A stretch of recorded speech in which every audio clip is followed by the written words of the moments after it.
Okay, for my fashion school students, and really any kind of professional that has any kind of design talent that they would use towards either freelance or contracted work, I just want to make a video to emphasize the importance of documenting everything. You know, typically the way I'll work with clientele in terms of freelance is I'll keep a track record of everything going via email. So even if you have a phone call where there's some sort of things that are done verbally, I'll go back and one of the ways that I'll approach having it documented is I'll reiterate everything that was spoken about on the telephone, and I'll kind of do a breakdown on it and kind of say, hey, I'm just summarizing what happened on the phone just for good service, and that is good customer service. But what it also does is continues the paper trail of what's going on in the conversation. Because for students, a lot of art school students, any kind of designers, or people that even find a way to freelance with like merchandising and that sort of thing, it's important to keep communication crystal clear. Now, again, sounds extremely basic. One of the reasons I'm shooting this is I had a conversation with someone who was just burned in freelance.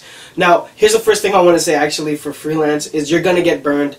Everybody gets burned. It's just different stories of getting burned. That's all it is. What I'm trying to do is alleviate as much of the burn as possible, because I've known people to get jacked for thousands of dollars worth of freelance. With 100% of the freelance or contracted work that I'll do, there'll be a deposit.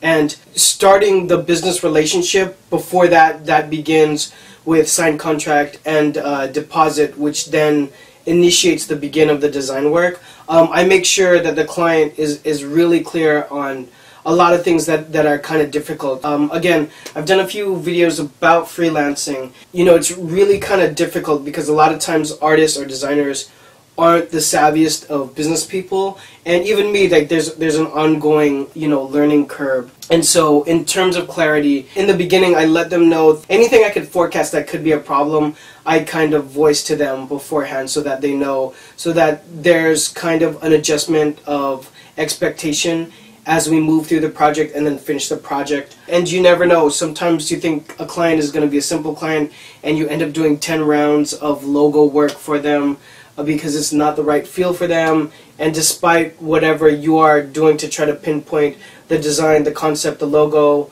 the t-shirt design, whatever that might be, there's a slew of experiences that are going to happen in freelance. So anyways, to summarize, for all my fashion school students, there's probably going to be a point where you're going to be contracted or you're going to do freelance work. Keep that paper trail on the email so that everything is there and written and emailable and able to use in case you need to plead a case of one way or another.